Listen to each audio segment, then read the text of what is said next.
The Minnesota Timberwolves close out the Lakers in Game 5 behind Rudy Gobert. Yeah, we'll talk about how Rudy Gobert downed the Lakers and more next.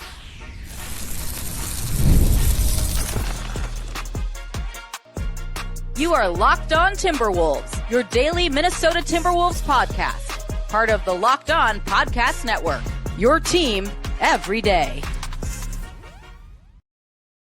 Hello and welcome to the Locked On Wolves podcast, part of the Locked On Podcast Network, your team every day. My name is Ben Beecken. I'm the host of Locked On Wolves. Today's episode is brought to you by the Amazon Fire TV Stick 4K. Turn any TV into your Xbox. No console needed. Head to amazon.com/Fire TV Locked On to learn more. Happy Thursday, everybody. It is the happiest of Thursdays as the Timberwolves close out the Lakers in 5 games, winning by 7 in Game 5 in LA, coming in as 5.5-point underdogs over on FanDuel. And the Wolves led for most of the game, withstood a couple Lakers runs. We'll get into that. But the headline is, of course, Rudy Gobert's historic 2020 performance, only the second Timberwolves player to ever have a 2020 game in the playoffs, Kevin Garnett being the other. And after a series where Rudy was pretty quiet, which is an understatement, especially on the offensive end over the first 4 games, to see him be the guy that propelled the Wolves over the finish line in an off shooting night. I mean, it was a historic Rudy Gobert performance. It was a historically poor shooting performance from the Wolves. We'll get into that. We'll talk about who else played well. Yeah, we'll talk Julius Randle. We'll talk the Wolves defense on Luka. We'll talk coaching as I've enjoyed doing throughout this series. So lots of stuff to get into today. Big thank you off the top for making Locked On Wolves your first listen every single day. Of course, this show is free and available everywhere. That includes YouTube as well as all of your favorite audio platforms. You could also watch on the Locked On Sports Minnesota app on both Roku and Amazon Fire TV. All right. So there's so much to get into for this game. I think obviously we have to start with, let's kind of start with the overall flow of the game. We'll talk a lot about Rudy. The Timberwolves jumped out to a big lead. I think it was like 21-9 early in the game. And Rudy was great in the paint. Ant was really good early. Julius Randle was fantastic. He scored 8 points quickly in the first quarter. And, I mean, the Wolves were just physical, getting downhill. They missed a bunch of shots early, and then they took some kind of ill-advised shots as they were trying to expand their lead. The Lakers pushed all the way back. I guess end of the first quarter is still a 9-point game, but the Lakers ended the first quarter decently well. And then at halftime it was a 10-point game. Middle of the second quarter, the Antless lineup actually toward the beginning of the second quarter struggled a bit. The Lakers got to within a couple buckets. I think it got down to 5 or 6. Minnesota pushed it back to 10 at halftime. Then in the third quarter, late in the third into the early fourth, the Lakers actually took a lead in this game. There had been no lead changes at all to that point, and LA managed. You knew the Lakers were going to make a second half run, and they did it. The Wolves, really from the start of the third quarter, looked kind of out of sorts offensively, and they were happy to just kind of launch threes, which fine if you're going to have a ridiculous shooting night. Go for it. But the Wolves had a ridiculously bad shooting night. It was the worst 3-point percentage of any team in playoff history to launch more than 43s in a game. They were 7 of 47. Yeah, that's quick math. 1 out of every 7 3-pointers attempted they made. That's under 15%. A shockingly bad percentage for a team that was top 10 all season. I think finished 6th or 7th in the NBA in 3-point percentage in the Wolves. And ultimately, they still win this game by 7 points. Why? Well, there's a list of reasons. Number one is Rudy Gobert and the work the Wolves did on the offensive glass. Minnesota had 18 offensive rebounds in this game. Rudy had 9. And there were a couple lowlights early that, of course, the Rudy detractors had fun with. Rudy had a ball go out of bounds off his hands. He missed a couple of bunnies on one possession. By the way, he missed 3 shots in the entire game. And I'm pretty sure 2 of them were on that one possession. There were 2 kind of, oh man, Rudy doesn't know how to play moments in the game. Turns out he dominated the rest of the game. The Lakers, who, by the way, I said on yesterday's show, on Wednesday's show, the Lakers should play Jackson Hayes more, even though I was pretty sure they wouldn't play him at all. And I'm not saying the Wolves would have lost this game if Jackson Hayes had played. I'm not saying Jackson Hayes solves any of the Lakers' problems. Well, I think he solves some of them. It can be a Band-Aid for some of them. He doesn't solve anything long-term. He doesn't fix the roster construction issues the Lakers obviously have. But Jackson Hayes would have done a better job than Rudy Gobert, or a better job than combination of LeBron and Rui Hachimura and Dorian Finney-Smith and Maxi Kleber, who hadn't played in 3 months out there like that. We'll talk more about that. But running those guys out there and not even putting Jackson Hayes out there, I guess, to discipline him for the technical foul and 4 poor first quarter minutes in game 4. Like he was the only guy in the Lakers that didn't play well. I mean, it just doesn't make any sense. And then you add into it the lack of a vertical lob threat, as we talked about extensively on Wednesday's show. Like Luka needs that threat, and there's no threat if he's not on the floor. The Wolves just switched everything and fine. Like, you're not going to throw a lob, and we're not worried about that. And most of the time, Rudy's back there anyway to help protect the back line. So, the elements that Jackson Hayes could add would at least have helped in this game. And instead, Rudy gets 9 offensive rebounds. The Lakers as a team had 8 offensive rebounds. I'll say that again. Minnesota had 18 offensive rebounds as a team. 9 were Rudy Gobert's. The Lakers total as a team had 8 offensive rebounds in this game. Minnesota did work on the offensive glass. They did work second chance opportunities. It helped them get to the line more often. It helped them shoot 11 more shots, just field goal attempts in this game than the Lakers. They, of course, didn't make very many threes, but they attempted 10 more than the Lakers. They also got to the line 8 more times than LA. And LA only committed 2 more personal fouls than Minnesota, but Minnesota got 8 more free throw attempts out of it. And they lost 3 free throw attempts on an absurd overturn of Luka fouling Julius Randle. It was not high five contact, by the way, in the third quarter. It was clearly to the wrist of Julius Randle, and they called it a foul on the floor and then proceeded to overturn it, which just absolutely floored me. I had really never been more confident in a play not being overturned until that happened. And I had that moment kind of flagged as like, this is when things went off the rails, because at that point in time in the third quarter, Minnesota was up 5. And Julius Randle gets fouled on the 3-point attempt. If he makes 3 of those, they're up 8. Instead, and it's 4 fouls on Luka. Instead, it gets overturned. The Lakers get possession. The Wolves ended up scoring a couple, still ended up pushing the lead to 7, but it would have been 8 in that moment. And then by the end of the quarter, the Lakers had pulled ahead. 5 minutes later, 5 minutes of game time after that, Dorian Finney-Smith hits a right wing 3-pointer to put the Lakers up by a point. And LA, I don't think ever led by more than 2 in this game, but that was almost a pretty big turning point in this game, was that mess up by the officials on the overturn. The Lakers never led by more than 2. And that was almost a really kind of pivotal moment. But Rudy Gobert's performance is, of course, the headline here. Minnesota's activity in the offensive glass overall. Like, we shouldn't miss the fact Julius Randle had 3 boards. We'll talk about Julius. Jaden McDaniels had a couple, and he wasn't as good in this game. Foul trouble was a major issue. He fouled out in just 18 minutes. At least 3 of those were also absurd calls. But this was a really, I would say, the Wolves persevered in this game, knowing they were going to be up against it from an officiating standpoint, knowing they were going to be up against it from the Lakers having their backs against the wall. And Minnesota showed some fatigue early in the third quarter and had that rough patch in the third. But the way that they performed in the fourth, especially defensively and on the glass, was really impressive. And Rudy was impressive all night. I want to spend a lot more time on Julius Randle. We'll talk about schematically how Rudy Gobert was integrated by Minnesota, and no, Shaq, they weren't running post-ups for Rudy Gobert. Find me a team that runs more than 5 post-ups in a game, period, in the year 2025. Rudy Gobert isn't the only center that doesn't get post-ups called for him. By the way, the Wolves did call a post-up for him the other night. First play of the game, I think it was game 4. So anyway, we'll talk about how Rudy was involved. We'll talk about Julius Randle. We'll talk about some of the struggles shooting and how the Wolves overcame them. And of course, Ant's performance as well. We'll do all that here next.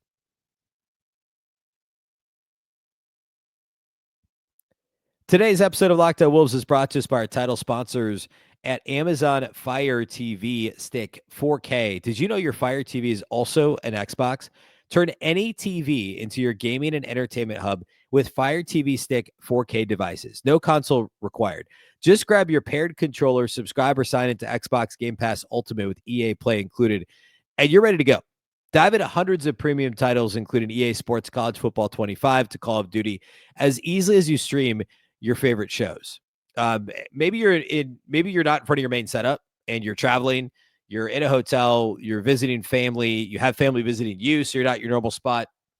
My background looks a little different today. I'm not in my normal spot. It'd be certainly valuable to have your Fire TV Stick 4K. You don't have to bring your console around. You can just use that and play Xbox. Head to Amazon.com/Fire TV Locked On to get started.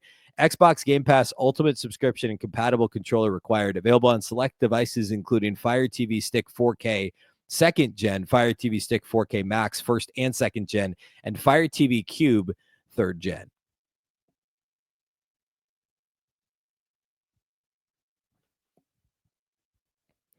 All right, let's talk a little bit about Julius Randle. I think it actually, and this is something we'll do on tomorrow's show because we won't know the opponent yet for the Wolves in the second round. So I'll do a bit of a postmortem is not the right word. If the Wolves are not dead, a bit of like a review, an overview of the 10,000 foot view, if you will, of the first round series against the Lakers, key takeaways. But certainly what's going to be at the top of that list is like, what are the overall key takeaways in terms of individual players in this series? I think Anthony Edwards' growth, and yeah, he wasn't great in game 5. He wasn't great in game 2, but he was so good in the other 3 games that you would still say he was the best player overall in the series. But Julius Randle putting to bed all of the playoff narratives, which were, I think, largely unfair, given we had a very small sample size. You had, I think, 1 Pelicans appearance, a banged-up Knicks appearance, a year where he didn't even play in the playoffs because he was hurt with the Knicks, and I think 1 poor Knicks playoff appearance.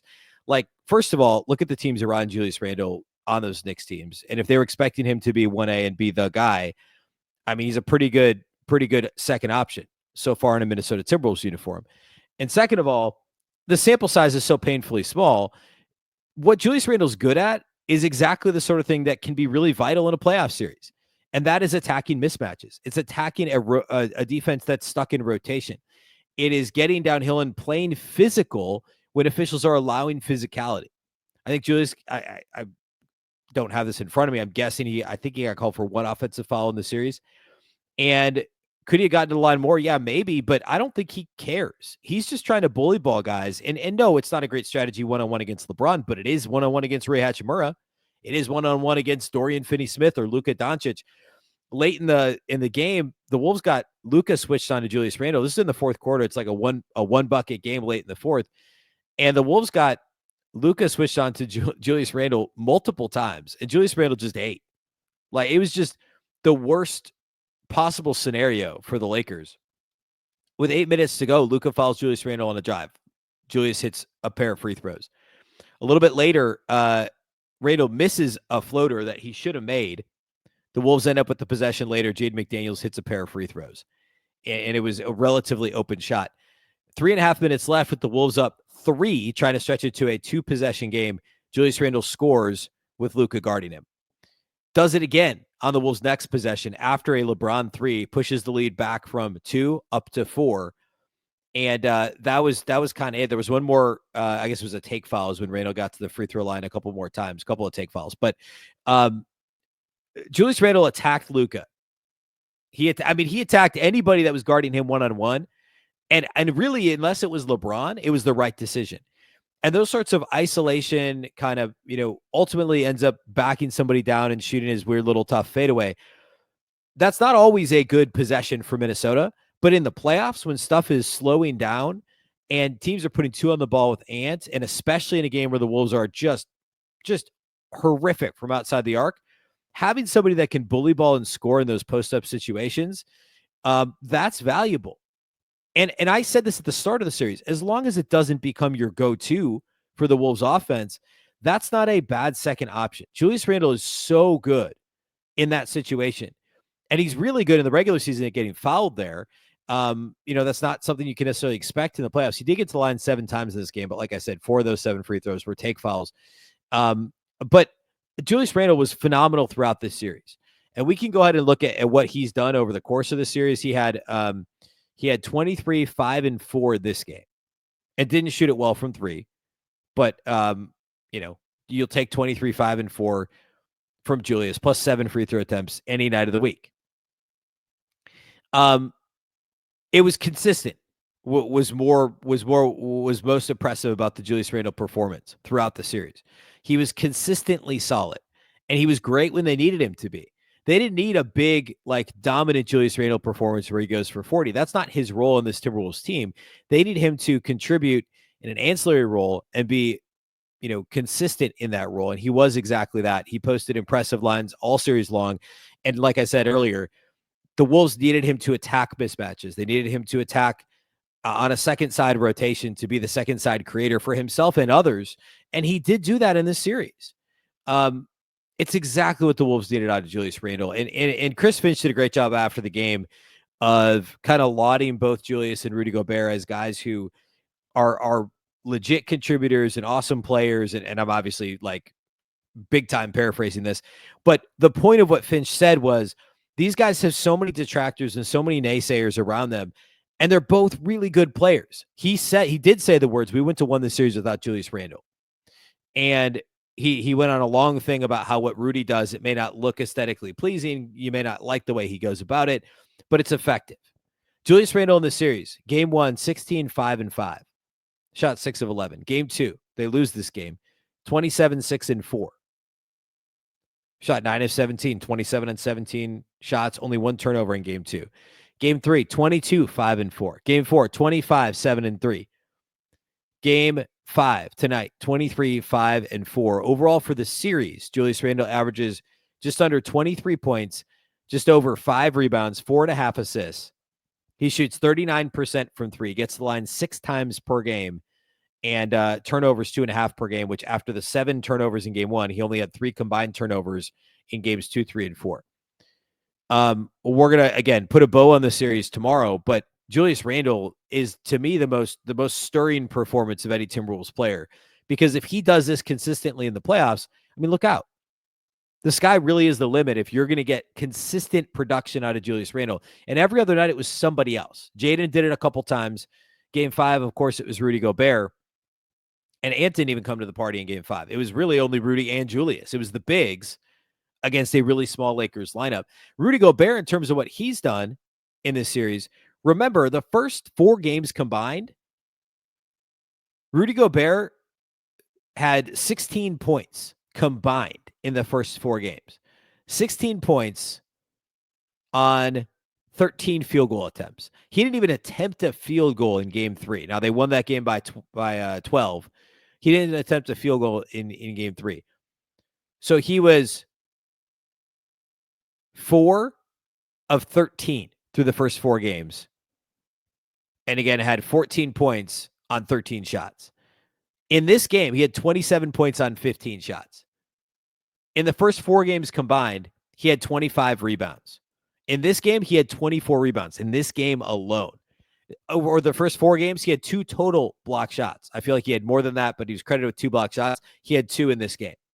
Rudy Gobert was phenomenal, and the Lakers messed up by not trying to play at least a little bit bigger, not pivoting at any point. This was JJ Redick. It was I would say arrogance to the end, to the bitter end. JJ Redick refused to admit any sort of a mistake. And I think JJ Redick was a good regular season coach. I think he did a really good job for a first-year head coach with a roster that changed massively over the course of the season. I don't discount that at all. But the in-series coaching for a rookie head coach is so different than 82 regular season games. This is a different team than he had in training camp, a vastly different team. And he failed to adjust. And then when he made the wrong decisions, he could not admit that he made a mistake. And I get standing by your decision. You could do both. You could say, yeah, here's why I did that. I thought this would work. It didn't. I may do it differently next time. Be accountable to your decision.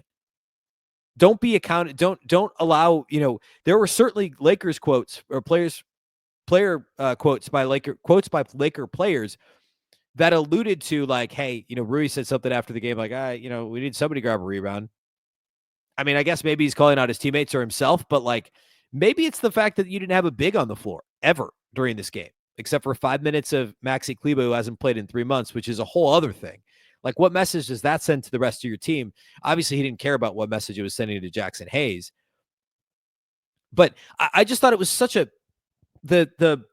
it only underscores how good Chris Finch is. And I'm going to use this moment, and maybe I should have done more of this, and maybe I'll do this on Friday. Like, take a half step back. All the people that have killed me for my prediction before the series that the Lakers would win the series in 6, I was wrong. Okay. I discounted the coaching advantage that Minnesota had, the coaching experience that Minnesota had compared to JJ Redick. Chris Finch, like on the flip side of this, throughout the season, people were calling for Chris Finch's head. And this isn't a complete straw man. You don't have to look hard to find folks on X and folks on, any sort of comment section you want to look at, of course, where people thought Chris Finch should be fired months ago. And I always stood by Chris Finch as a really, really good coach. Is he perfect? No. No coach is. I mean, Spo's already out of the playoffs, and most people would say he's the best coach in the league. Steve Kerr, he hasn't had great years either. Greg Popovich, obviously, hopefully things work out great with his health, but post Tim Duncan, what did that look like? I mean, I'm not comparing Chris Finch actually to those guys, but my point is, you could take any game or series of games or even months in a season or even a full season and say that guy's not a good coach. He should be fired. But then you get to the playoffs and Chris Finch coaches circles around a rookie head coach like JJ Redick, makes all the right adjustments himself, pulls all the right levers, and rides this whole thing out. He took a bit of a lap himself in the postgame presser about, this team just needed some time, is basically what he said. And people wanted to count this team out, and we knew they would gel, and they are. I'm very much paraphrasing, but patience is a virtue, and it is important as an NBA head coach. And it's a bit of there's irony there because there isn't patience afforded to coaches. You look at the guys who got fired as quickly as they did in the situations they were in this year. Patience isn't afforded. But as a coach, if you know you have that job security and you trust your players, which Chris Finch does, and he has, that is one of Chris Finch's superpowers is his players trust him. They know that he trusts them. And sometimes to a fault. Finch timeout management certainly improved, but go back to his first playoff series against Memphis, which, by the way, the Wolves pushed that Grizzlies team to 6 games in his playoff head coaching debut in the NBA. Chris Finch struggled with timeout management. He grew from that.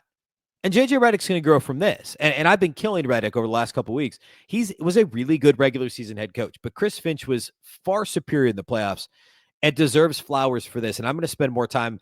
I'm going to get a bit higher on the soapbox on Friday's show, I think, as I talk about takeaways from this first round. We'll close today's show with studs and duds and peek ahead to what's going on around the league and what's next. We'll do all that here next.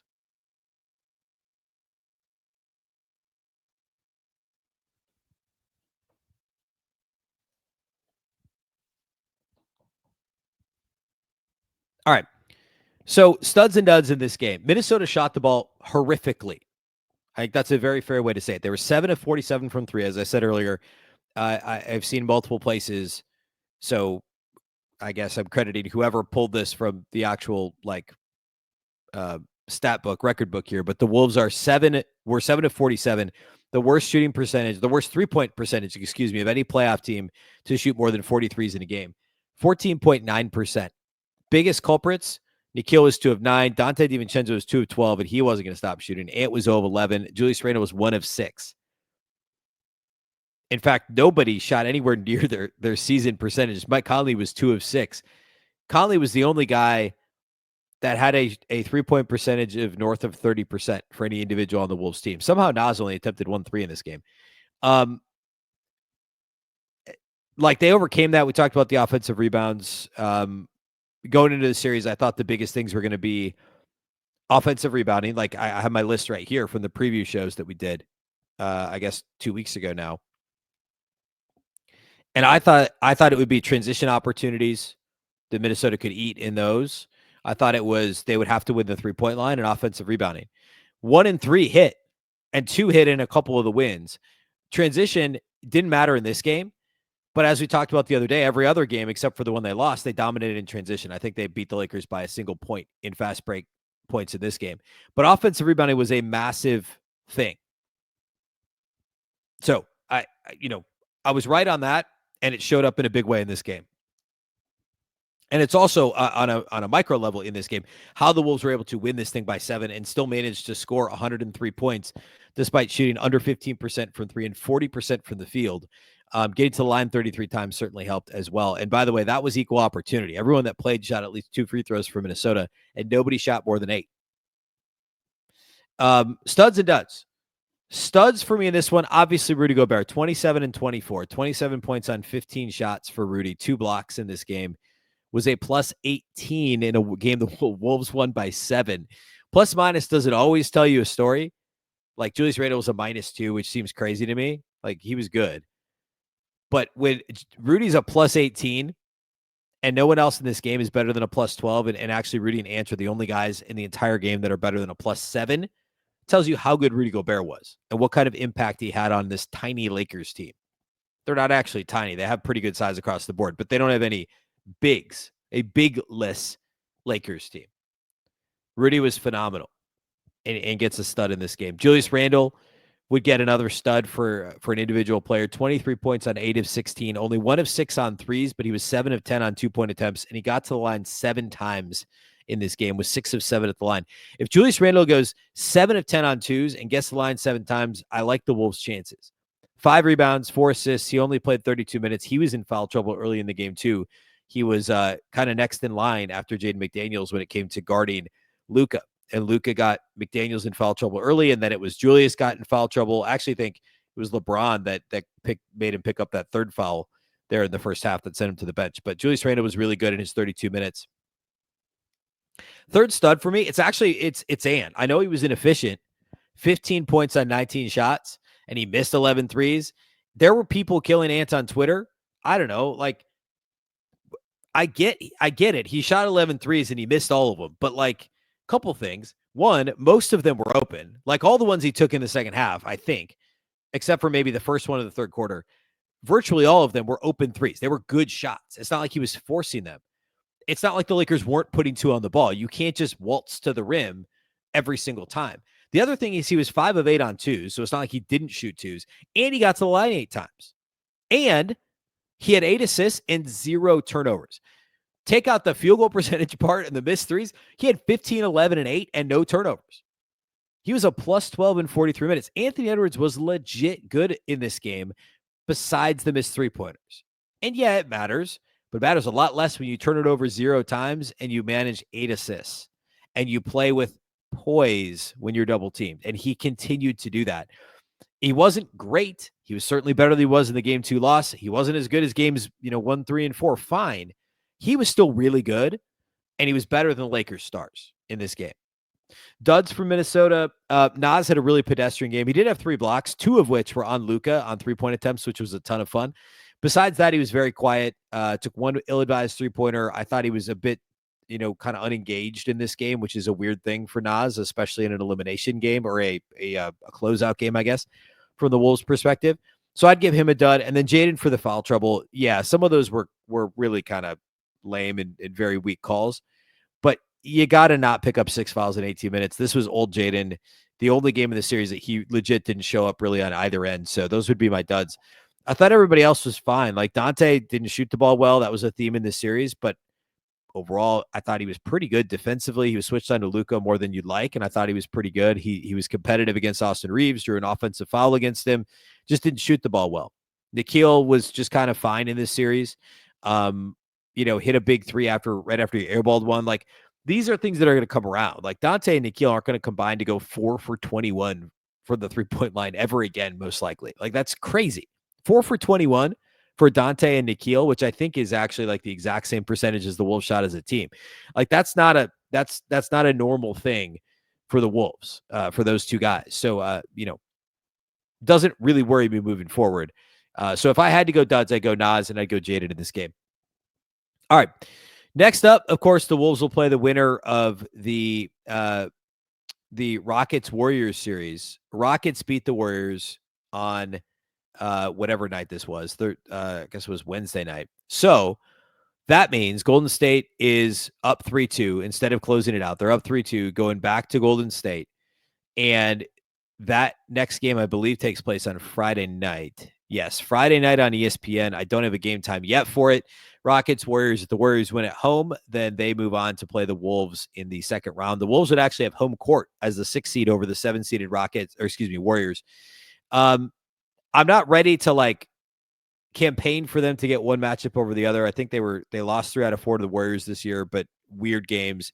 They split 4 with the Rockets. Also weird game. Like, guys were in and out for both those series. That's just how this works nowadays in the NBA. But sitting here right now, I think you'd rather play the Rockets just in terms of the youth and the lack of the superstar power. I know Şengün's a good player. I know Van Vliet's a good player. I get it. I know Amen Thompson's a good player. These guys are all good, but they're not Steph Curry. They're not Jimmy Butler. So I think given that, you'd probably rather play the Rockets. That's a higher variance series. I mean, the Rockets have I think, a higher ceiling than the Warriors. I know they're the 2 seed, but like they're only 4 games better in the regular season than Golden State. Whereas the Warriors, the Wolves in theory could beat the Warriors in the same way the Rockets have. The defense for Minnesota is not too dissimilar from Houston, but they've got more offensively minded players and they have Ant. So all that to say, I think the Wolves will be favored regardless of who the opponent is, and they will have home court if it's the Warriors, so that'll help. If it's the Rockets, of course, they won't. So we'll talk about that on Friday as well, and we'll talk, of course, next week. We'll do a crossover with whichever team the Wolves end up playing. I believe game 1 would be on Tuesday, if I had to guess, of next week, maybe Wednesday. So a little bit of time here to get set for that. Friday, we'll do kind of a recap, high level of the series. Biggest takeaways from Wolves Lakers, and the Wolves win in 5 games, but a massive night on the floor for Minnesota. Big thank you for making Locked On Wolves your first listen every single day. Of course, this show is free and available everywhere. That includes YouTube, as well as all of your favorite audio platforms, wherever you like to listen to podcasts. You can find Locked On Wolves. You can also watch on the Locked On Sports Minnesota app on both Roku and Amazon Fire TV. A big thank you once again for making this show your first listen, and a reminder that for your second listen, you can go check out Locked On NBA Game Night. Every game, every night, until there's an NBA champion crowned in June. Get local analysis on a national scale. Find NBA Game Night on Locked On NBA on YouTube or wherever you listen to podcasts. Remember, the Locked On Wolves podcast is part of the Locked On Podcast Network, and of course, the Locked On Network is your local experts on all the biggest stories. Once again, I'm Ben Beecken. This is the Locked On Wolves podcast, and we'll catch you next time.